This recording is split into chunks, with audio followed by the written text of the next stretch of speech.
Estamos de regreso en Cátedra Médica. Doctor Ángel González Medina estaba esperando hacer el segmento de un día como hoy en la medicina para no hacer spoiler a la audiencia y felicitarle, doctor, en el Día Nacional del Cardiólogo. Muchas gracias, muchas gracias. Bueno, sí, es un día que para nosotros recibimos muchas felicitaciones y obviamente nos sentimos muy bien por el aprecio de la población y de los pacientes. Y sobre todo sentirnos comprometidos a seguir siendo como somos, de cuidar de nuestros pacientes de una manera, yo diría que a veces hasta excesiva, en exigirle cumplir con lo que nosotros, los consejos que nosotros les trazamos, sí, porque lo hacemos en pro de su propia vida, en pro de su propia calidad de salud y en beneficio de su propia familia. Y hoy usted lo celebra como Dios manda, dando información, educando a la población. Hoy Día Nacional del Cardiólogo y miércoles de cardiología aquí en Cátedra Médica. Así es. Continuando con el tema, doctor, usted decía en el bloque anterior que una de las manifestaciones que puede tener un paciente que está haciendo un infarto es el tema de las palpitaciones. ¿Qué es lo que ocurre con esto? ¿Se aceleran las palpitaciones? ¿Se enlentecen? ¿Qué pasa? Sí. El paciente puede sentir que tiene palpitaciones, tiene la sensación de que el corazón le está latiendo, que normalmente no lo sentimos. Uh-huh. Y esas palpitaciones pueden ser hasta irregulares. El paciente siente que el corazón está fuera de ritmo. Uh-huh. Y claro, él no sabe, simplemente sabe. Y lo que más siente el paciente a veces es que cuando tiene una palpitación siente como un vacío, como si el corazón se fuera a parar. Uh-huh. Eso es lo que más siente, o cuando está muy acelerado. Sí. Que siente que el corazón está acelerado y comienza a sudar. O otras veces la expresión de ese trastorno de ritmo puede ser simplemente la sensación de mareo, uh-huh, pérdida de fuerza, sudoración fría. Entonces, todo esto va relacionado también con todo lo que es el riesgo cardiovascular. Y esto es muy importante. El hecho mismo, aunque Amaury no está aquí hoy, que pensé que me iba a encontrar con él hoy, uh-huh, de todas maneras, una persona que puede estar teniendo una crisis por un evento cardiovascular, por ejemplo, la sensación de adormecimiento de un brazo o de un lado de la cara, o que comienza a tener como dificultad para expresarse. Todas esas son cosas que deben llamar la atención. Porque, como yo te decía, a veces no podemos percibir las cosas de todas las maneras, o no le damos la importancia. Sentir una palpitación, pero eso siempre nos da o nos ocurre. Pero debemos estar al tanto de nuestra salud. Eso es muy importante porque con relativa frecuencia nos damos cuenta de que mucha gente pierde la vida porque no le dio importancia a cualquier manifestación clínica que tenga y lo deja para horas después y ya no hay tiempo. Claro. La verdad es que ya no hay tiempo. En muchos casos, muchos amigos, personas conocidas que han fallecido por no acudir a tiempo a la asistencia médica. Y esto es trascendental. Eso es fundamental para poder mantener nuestra calidad de vida y nuestra salud. Una de las cosas importantes que quería señalar es que aunque estemos de vacaciones, no olviden de llevar sus medicamentos, los que toman medicamentos, tener siempre su medicación.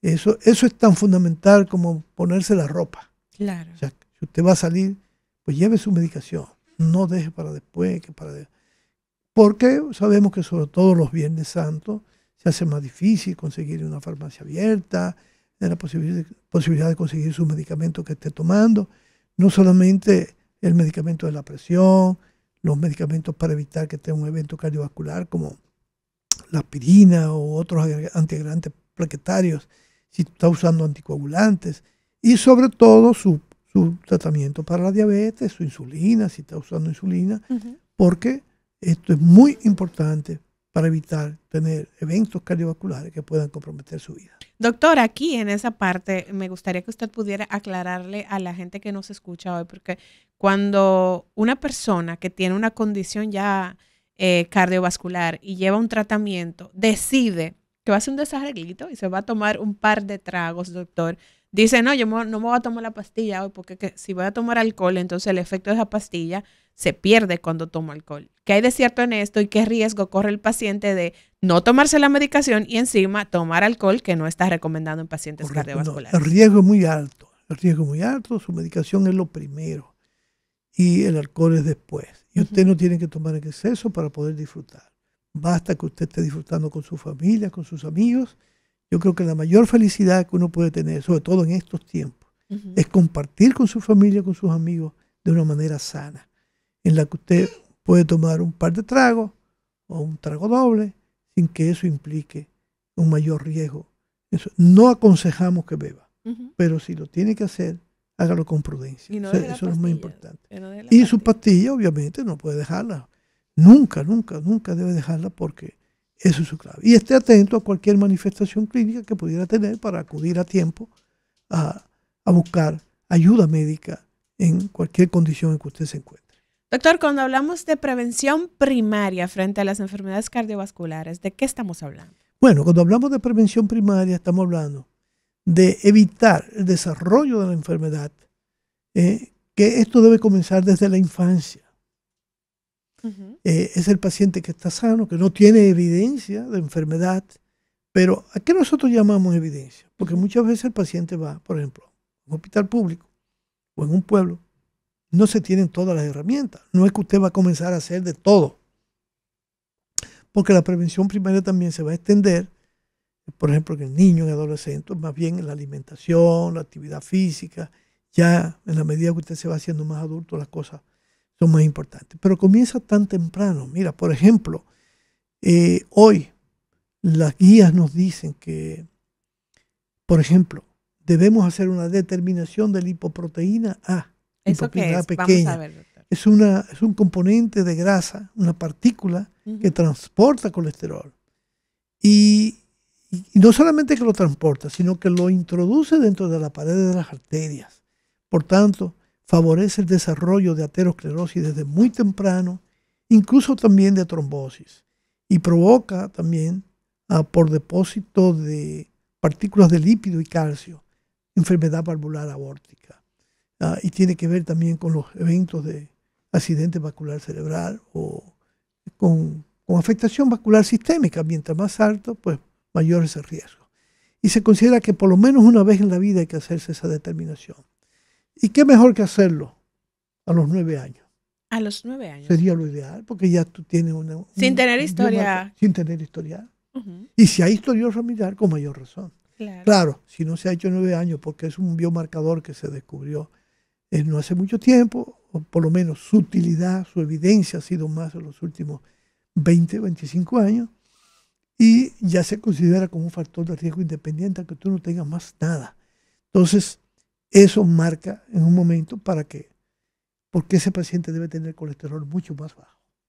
No necesariamente con fármacos, pero si su colesterol colesterol malo sobre todo, no llega a un valor podríamos decir, lo ideal, entonces intensificar la dieta y, si es necesario, llegar hasta el tratamiento. ¿Por qué? Porque hay un mayor riesgo. Hay un mayor riesgo. Y a veces, como decimos hoy, antes, por ejemplo, nuestros padres, nuestros abuelos hacían un infarto, lo que yo decía hace un rato, ¿verdad? Sí. A los 65, a los 70. Ahora lo hacemos a los 40, a los 35. Entonces, ¿fruto de qué? Porque ahora estamos más expuestos a otros factores de riesgo. Claro. Si mi abuelo lo hizo a los 67 porque era un gran fumador, hacía muy poca actividad física, ¿qué puede pasar? Que si yo no me cuido, lo voy a hacer. Si hago lo mismo que él, lo voy a hacer a los 35, lo voy a hacer a los 40, como estamos viendo, porque además tenemos más factores. Antes no había polución en la calle. Nuestros pueblos prácticamente se respiraba un aire puro.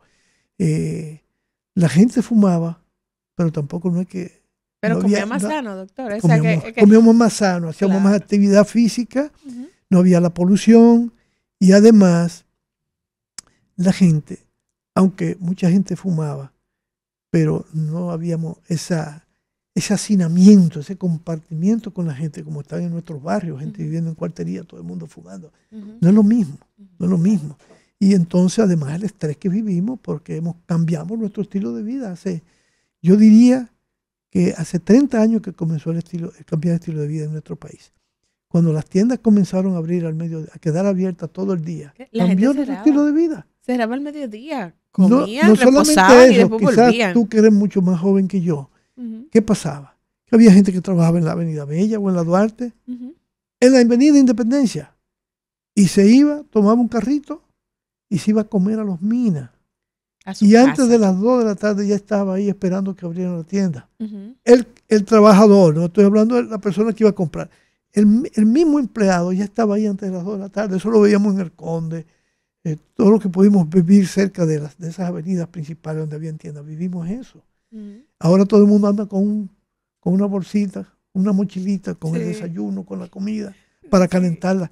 Y quizás no la mejor comida. No, y quizás cuando no puede llevar la comida de casa, entonces ahí Salir a tiene la que calle. optar por una comida rápida que Exacto. resulta más económica y que es la opción que tiene a la mano para poder alimentarse o Y comer. si no come, ya hablamos los otros días que un ayuno Ujú.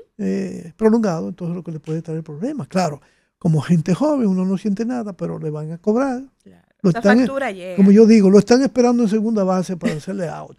Entonces, muchas veces, como estamos bien, hacemos esas exageraciones. Entonces, cuando nos damos cuenta, entonces queremos cambiarlo todo. Y qué bueno que cambiamos. El problema es que mucha gente no puede cambiar. Que no da tiempo a cambiar. No da tiempo a cambiar. Eso es muy, muy importante.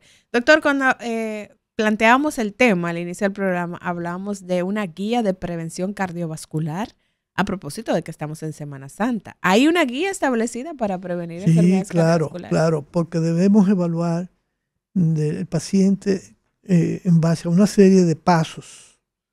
Un buen historial clínico, como una buena historia clínica del familiar. Ujú. Aquí tenemos un problema.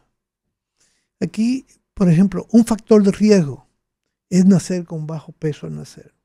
O sea, Y esos tú le bebés preguntas, que nacen con poco peso hay que exacto, darle seguimiento. correcto. Es decir, cuando tiene menos de 5 libras y cuarta, ya eso es bajo peso al nacer. Entonces tiene mayor riesgo para desarrollar diabetes, si aumenta de peso. Tiene mayor riesgo porque es más vulnerable, sus riñones tienen menos nefronas. Y si aumenta de peso, no solamente va a ser diabetes. Si se pone obeso, viene la hipertensión también. Ujú. Y si ya a eso tú le agregas que tiene colesterol alto porque come excesiva cantidad de grasa o lo que come en la calle, hace que su colesterol suba. Entonces tú encuentras pacientes que obviamente que tú lo pones a dieta y tú ves cómo se controlan. Ayer yo veía a una paciente precisamente que tenía un mes que había dejado la pastilla del colesterol Ujú. porque yo la obligué, pero ella cambió totalmente. Su estilo. No, totalmente. Y cuando yo me sorprendí, me dijo, qué bueno que has seguido. Dice, no, yo tengo un mes que no tomo el medicamento. Y digo, bueno, yo te voy a dar una oportunidad ahora de unos meses, pero tú tienes que seguir lo que tú estableciste. Ella cambió radicalmente su alimentación. Ujú. Entonces, ahora está manejando valores sorprendentemente bajos. O sea que es probable que ella tuviera alguna condición genética que asociado A la mala a la alimentación. dieta aberrante que tenía, Ujú. desastrosa, contribuyera a subir esos niveles de manera importante y les pusiera en riesgo. Pero ahora ella va a entender que tiene que hacer un cambio y que ese cambio le ha dado beneficio. Claro, mucha gente, como tú decías, por muchas razones, a veces no puede hacer eso mismo, pero es por las costumbres que no. Entonces tenemos que cambiar nuestras costumbres. Ujú. O sea, tenemos que enseñar a nuestros niños a comer sano y no por complacerlo o por satisfacernos nosotros o por acomodarnos, darle lo que no deben comer, comida rápida. Yo cada vez que paso un sábado por la mañana por estas avenidas nuestras que veo estos restaurantes de comida rápida, llevando a los Llenos. niños a desayunar cuando puede desayunarse adecuadamente en su casa, Ujú. con frutas, incluso hasta vegetales, enseñarlo a comer vegetales por la mañana. No tiene que ser una cantina de vegetales, pero usted puede preparar un sándwich con tomate, con lechuga, inclusive otro día decir, no, vamos a comer esto hoy, un par de huevos hervidos, puede ser hasta un omelette, una tortilla, y en vez de 2 yemas, ponerle 2 claras y una yema, y entonces ponerle un poco de vegetales a esa tortilla, y muy poco aceite, en muy poco aceite, no hay que hacer tanto aceite, es más, la puede hacer hasta con agua. Claro, Con agua. no va a tener el mismo sabor, obviamente, pero si no nos enseñan, No, no vamos a aprender. claro. Entonces, ¿qué es lo que pasa? Que muchas veces tú enseñas a tus niños, pero en el correr del tiempo, con ir a los colegios, comienzan a aprender a comer otra cosa. Entonces, el plan debe ser comenzar desde muy temprano y evitar que en las escuelas se comiencen a vender cosas que son negativas, como salchicha, pollo frito, hamburger, todas esas cosas que Si bien es cierto que uno puede tener el deseo de comérselo un día, porque todo llama la atención entonces, pero no ser una rutina. No ser una rutina porque eso es lo que nos va a llevar a trastornar nuestra salud desde la infancia. Entonces, claro, como éramos niños, nos vieron, nos examinaron, nos chequearon, no tiene nada. Sí, pero hay cosas que no buscamos. Y que van a aparecer a largo plazo también. Y aparecen a largo plazo y cuando ya usted está enfermo, que probablemente si usted lo logra detectar temprano, eso no le va a afectar. Pero si no lo logra detectar temprano, no solamente que quizá no desarrolle la enfermedad y la retrase, pero usted va a tener que tener un costo. Claro. Y lograr seguimiento. Claro, lograr establecer, doctor, esos hábitos alimenticios saludables desde la infancia. A veces los padres se agotan en ese proceso porque dicen, no, que no le gusta eso, no, que yo siempre se lo pongo en el plato y lo deja, no, que no, él prefiere una salchichita, él prefiere otra cosa. Entonces, es importante que los padres no se cansen de insistir, claro, de educar en ese sentido, para que entonces esta sea el primer paso que demos, sea el primer paso en la prevención. ¿Por qué la industria sigue produciendo cosas enlatadas y de manera? Y porque nosotros la consumimos. Si la dejamos de consumir o buscamos la forma de no consumirla, en vez de tú ponerle una salchicha, su manzana por la mañana, acostumbrarlo a comerse una manzana, sí, porque eso además tiene fibra y además es muy buena para la prevención. El hecho mismo de enseñarlo a comer otro tipo de cosas, nueces, que son importantes para la prevención de la salud, y más si usted tiene historia familiar que lo va condenando desde que usted nace. Claro. Entonces, eso es muy importante. Fíjate que inclusive, por eso la prevención se habla desde temprano, dependiendo no solamente de que debe ser temprano, sino qué tanto riesgo tú tienes. Entonces, comienza con la historia clínica, tu historia familiar, hacer un primer screening, como decimos, ¿verdad? Una primera evaluación, un primer rastreo, vamos a llamarle así, de qué factores de riesgo tú tienes en tu familia, con un buen examen. Entonces, eso hay que hacerlo no solamente en la infancia, en la adolescencia, en la adultez. Y si usted no tiene nada, chequearse cada año, se hace una evaluación que no está de más. ¿Qué es lo que hacemos? Y eso determina que si tú no tienes niveles de colesterol y mantienes una calidad de vida excelente, tú puedes chequear tu colesterol cada 4 o 5 años. Eso es lo que recomienda la guía. Pero si tú no te has chequeado nunca. Entonces, y además, pues la próxima vez que viene con 15 libras más. Entonces yo tengo que volver ya no tengo que esperar 4 o 5 años, sino repetir todo. Claro. Para saber qué está pasando, qué está ocurriendo. O sea, el seguimiento es muy importante. Y una de las cosas que me enseña al profesional médico, sobre todo gente como nosotros que manejamos pacientes con enfermedades crónicas, sí, el endocrinólogo, el cardiólogo, el internista, es el seguimiento. Porque yo no hago nada con ponerte un tratamiento de algo que puede crearte problemas de salud en el futuro. Es decir, te ven dentro de 3 o 4 meses. No. Yo lo que hago muchas veces, pacientes que yo les digo, no, mire, yo quiero verlo en 5 días o en 10 días. ¿Para qué? Para ver cuál fue la respuesta a lo que hicimos. ¿Cómo le fue con el tratamiento? ¿Qué pasó? ¿Qué ocurrió? ¿Le fue bien? ¿Le cayó mal? ¿Tuve que suspender? Entonces, no, yo suspendí la pastilla porque le cayó mal. No. Sin llamar al doctor. Sin llamar al doctor. Yo lo paré, atento a mí.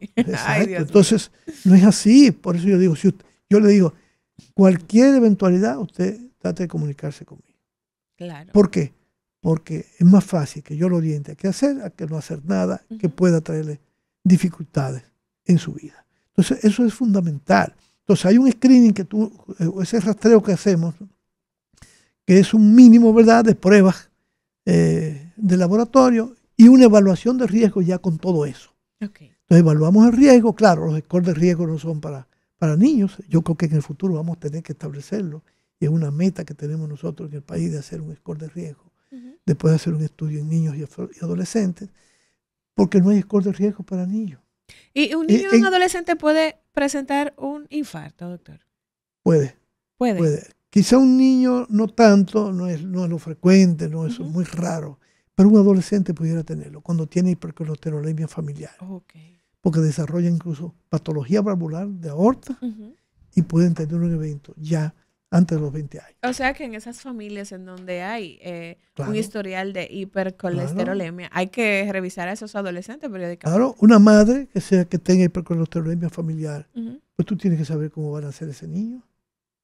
Aunque los valores pueden cambiar. Bueno, pues tú le sigues un rastreo, mire, él nació bien, pero ya a los 5 años vamos a ver qué pasó. ¿Eh? Para tú, ese niño evitarle que desarrolle precozmente una enfermedad cardiovascular. Claro, sumamente importante. Doctor, esos pacientes que ya han tenido un evento cardiovascular y que se disponen a ir al interior en estos días de asueto, ¿qué tipo de medidas deberían tomar para que ese viaje sea seguro, para que si se presenta cualquier eventualidad puedan tener esa atención Bueno, oportuna? muy importante, mucha gente acude a evaluarse unos días antes porque van a salir de viaje, Ujú. ya sea durante una semana hacia el interior del país, ya sea 3 o 4 días. El hecho mismo de gente que se va a visitar su familia porque aprovecha la semana de vacaciones fuera del país, o de un pueblo a otro a pasarse su semana, ¿verdad? Y esto es muy importante que eh, llevar su medicación, Ujú. sobre todo el paciente que pueda tener un dispositivo para tomarse la presión, para que si siente alguna molestia poder decir, tomar la presión y hacerlo de la manera adecuada, como lo hemos explicado aquí. 3 medidas, después de estar unos 5 a 10 minutos de reposo absoluto. Durante la medición de esas presiones no debe hablar ni mover ningún movimiento para que las medidas que se tomen sean correctas, no haya ningún error. Y sobre todo que antes de sentarse, por lo menos, si ha hecho ejercicio, debe esperar media hora. Si ha tomado alguna bebida estimulante, esperar media hora, incluyendo si fumó también, esperar esos 30 minutos para tomarse la presión. Claro. Estar pendiente de cualquier manifestación clínica que sea llamativa, desde un dolor de cabeza a una palpitación, a un dolor que puede no significar nada. Ujú. Un dolor en la espalda, bueno, se lo achaqué que dormí mal, Sí. pero esté pendiente. Si el dolor persiste, si está ahí, si vuelve, Ujú. con qué está relacionado. Muy importante, si está relacionado con un esfuerzo físico. O si usted tiene ya enfermedad, puede ser que no tenga ningún esfuerzo físico, sino que ya hemos hablado otras veces de la ruptura de una placa aterosclerótica que es en reposo. Ujú. No tiene que ser un esfuerzo físico y va a tener un evento cardiovascular. Claro. Ante cualquier signo de alarma, no perder tiempo. En muchos sitios de estos resorts hay médicos. Sí, ¿Eh? hoteles que O tienen su usted tiene personal ya, médico. por ejemplo, en muchas de estas áreas hay clínicas y hospitales. Entonces, no haga pasarle un más rato a su familia y si usted tiene una eventualidad, trasládese. Si no puede encontrar el servicio de salud adecuado, trasladarse entonces. Hay pacientes que ya tienen problemas mucho más serios, que lo que hacen es que si le da una fiebre intensa, trasladarse a la ciudad y Ujú. buscar el apoyo de su médico. Recuerdo, por ejemplo, un caso de una fiebre intensa. Y cuando llegó la paciente, la evaluaron el día anterior, yo estaba en el interior también. Y bueno, pues, la despacharon. Y el otro día yo la veo y tiene los ojos amarillos. Digo, cuidado con una leptospirosis, Uy, uy, porque uy. esto fue agudo. Sí. Y obviamente no tenía leptospirosis. Y la Ujú. gran sorpresa, porque no tenía tos ni nada, era una neumonía. Wow. Pero por el aumento de la frecuencia cardíaca que ella tenía, que ya tiene una arritmia, Ujú. con frecuencia rápida, se disparó esa frecuencia cardíaca, pero como esa paciente tiene una prótesis valvular, Ujú. al producir ese aceleramiento, los glóbulos rojos se rompen. Y es increíble, Liz, que esa paciente, en el momento que yo le evalué y se sienta, yo me siento a hablar con ella de que hay que observarla, hay que ingresarla, porque ella es una paciente de mucho riesgo y muy vulnerable, y que si se trata de una leptospirosis, tenemos que actuar rápidamente Rápido, sí. porque en 24 o 48 horas se nos puede ir. Sí. Y entonces cuando vimos que no, entonces una radiografía de tórax le aparece la neumonía. ¿Qué es lo que pasa? Que los glóbulos rojos se rompen. Mm. Hay hemólisis y eso produce el color amarillo. Es increíble. En el momento que ella se bajó de la camilla, que sentó, que estaba hablando conmigo, digo, pues tú tienes los ojos más claros. En ¿Qué habrá cuestión sí, de de segundos. minutos? Qué sé yo, 5 o 10 minutos. Pero los tuyos están más claros ahora. Y andaba con su hija y dije, es verdad. Dijo, mira, entonces puede ser que no sea leptospirosis, pero vamos a hacerlo, vamos a ver qué ocurrió con esto, qué pasó aquí. ¿Hay algo en el hígado que provocara esto? También. Pero lo más probable es que sea hemólisis. Pensarlo todo, doctor. Pensarlo todo. Y eso es clave. Por eso es que en medicina una cosa es lo que está en los libros y otra cosa es lo que uno vive frente al paciente. Claro. Por eso es que hay que evaluar siempre, no dejar de evaluar al paciente. Que un paciente venga donde mí, que el consejo que yo doy a mis estudiantes, vean al paciente como un conjunto, porque ustedes se van a sorprender. Era una paciente que, perdón que me está esta anécdota, que va a verme por un dolor intenso en la espalda, una paciente de edad, ¿verdad? Intenso, que no se le quita el dolor, y ha ido 2 veces a la emergencia y le dan un calmante, pero yo le digo, déjeme ver la espalda, a mí me interesa ver su espalda, ver dónde usted tiene el dolor, porque ya yo estaba pensando en la columna. Pero ella me dice, y entonces yo la veo, dice, ¿y a usted no le han visto la espalda? Me dice, no, doctor. ¿Cómo que no? Va por dolor de espalda y no la evalúa. Y la evidencia que tenía era que había tenido un herpes zóster, tenía una colebrilla, que ya estaba en proceso de sanación, la lesión de la piel, pero los efectos, las consecuencias, que es la neuralgia posherpética, están ahí, que a la edad de ella es probable que eso le dure hasta 6 meses. Porque mientras más edad, más vulnerable a que esa neuralgia dure más, porque es que hay una lesión en los nervios, que eso se va a ir curando poco a poco. Y entonces todo eso, porque la pobre señora estaba desesperada. Y no es el primer caso que uno ve así. Y esa es la importancia de que usted, cuando se consulte, vaya con un profesional de calidad que pueda evaluarlo correctamente y establecer diagnósticos certeros. El doctor Ángel González Medina está en el Centro de Medicina Avanzada Doctor Abel González de la avenida Abraham Lincoln, el teléfono 809-541-0455 y 829-642-4473 para que usted haga su cita. Doctor, agradecidos como cada miércoles de su compañía. Bueno, yo podría decirte que el agradecido soy yo, que me da la oportunidad de poder comunicarme con la población y poder orientarle, llevarle todas estas informaciones que van a servir para garantizar su salud. Así es. Gracias, doctor, y gracias a ustedes por el favor de su sintonía. Deseamos que puedan tener estos días de vacaciones, disfrutarlos de la manera más prudente posible y que nos reencontremos aquí el lunes en nuestros lunes de catedráticos.